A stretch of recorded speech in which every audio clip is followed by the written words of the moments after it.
My name is Jesse White. This video essay is a learning summary for outcomes 1 and 2 of Business and Society 300 for the Bachelor of Applied Management program at Saskatchewan Polytechnic.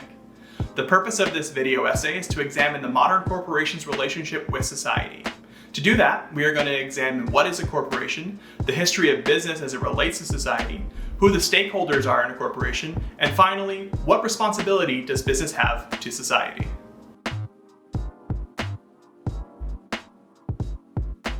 A corporation is a form of business. What makes a corporation different from other forms of business, such as sole proprietorship or a partnership, is that a corporation is a separate legal entity.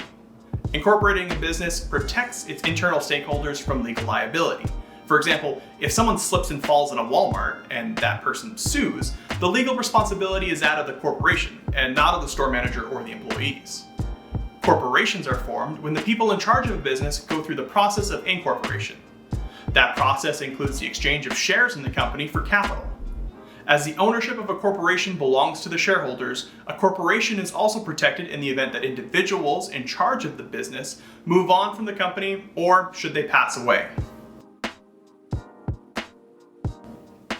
Corporations have existed in Canadian society as far back as the fish and fur trade era of business in the late 1600s. Notably, your mom's favorite department store, Hudson's Bay, started as a fur trade company in 1670, making it the oldest company in Canada. The trade era evolved to the scale apprenticeship era with the introduction of mechanization to manufacturing, farming, and service industries in the late 1700s. In these early eras of business, the majority of corporations were focused on the production orientation of running a business. Businesses of this era wanted to know the fastest, most efficient way to do the work that they chose to doing without taking into consideration the customer's needs. Once the work became easier and more efficient due to the common use of mechanization, more businesses turned to a marketing orientation in the early industrialist era of the mid-1800s.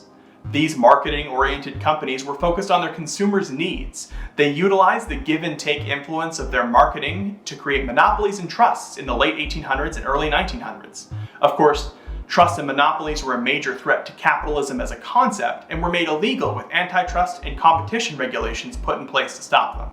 Society evolved with the times, so too did how we run our business.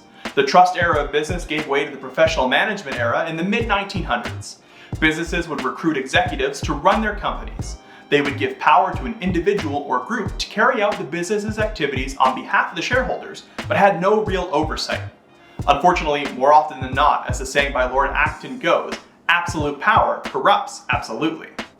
Giving executives unchecked power left companies vulnerable. As a result, the shareholder primacy era came in the 1970s, and with it came more oversight and responsibility from the shareholders to both reward and reprimand a business's executives. What caused this evolution of business? How did we rise from proprietorship and personal responsibility of our business to the corporate structure we see today? Well, businesses grew larger and more important in the early 1900s. Society moved from rural living to more urban centers, bringing people closer together. There were less people farming their own meals and more people visiting grocery stores. As a result, business owners were admired and heroized for their contribution to society. This allowed those owners to grow more successful and gain more admiration. It also caused the youth during the days of early business to want to be those business owners and be admired. Of course, the most obvious reason has to be the technological advancements throughout history. The fur trade ended as mechanization rose, and mechanization has given way to computers and telecommunications. As society has evolved, the role of business has as well. But that leads to the question. To answer this, we first need to know who influences business and what businesses influence in return. What we're talking about here are stakeholders. A stakeholder is any person or group that affects a business. A business has both internal and external stakeholders. Internal stakeholders are people within the company, employees, managers, executives, and shareholders. External stakeholders can be customers, creditors, partner organizations, society at large, and of course, the government. Government and society have key relationships as external stakeholders.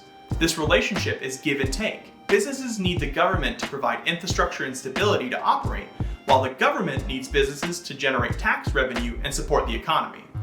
But is that the role of business? It depends on who you ask. There are two schools of thought on the subject. The stockholder model, pioneered by Milton Friedman, suggests that a business's sole responsibility is to generate profit for its stockholder.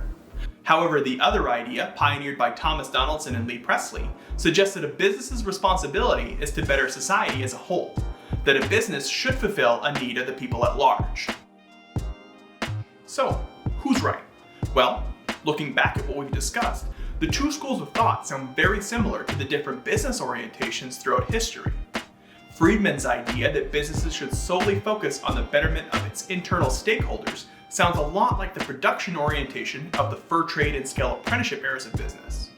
Donaldson and Presley's line of thinking that a business should contribute to the betterment of its external stakeholders aligns more with the marketing orientation businesses adapted in the early industrial era to present. The answer, like most answers, likely lies somewhere in the middle. Businesses undoubtedly exist to succeed, but their influence on society as a whole cannot be ignored. Ultimately, it's for you to decide, and then for your kids to decide, and then for their kids to decide something entirely different. The relationship between business and society will change generation to generation, and it's up to you to decide how this generation will change how business is done.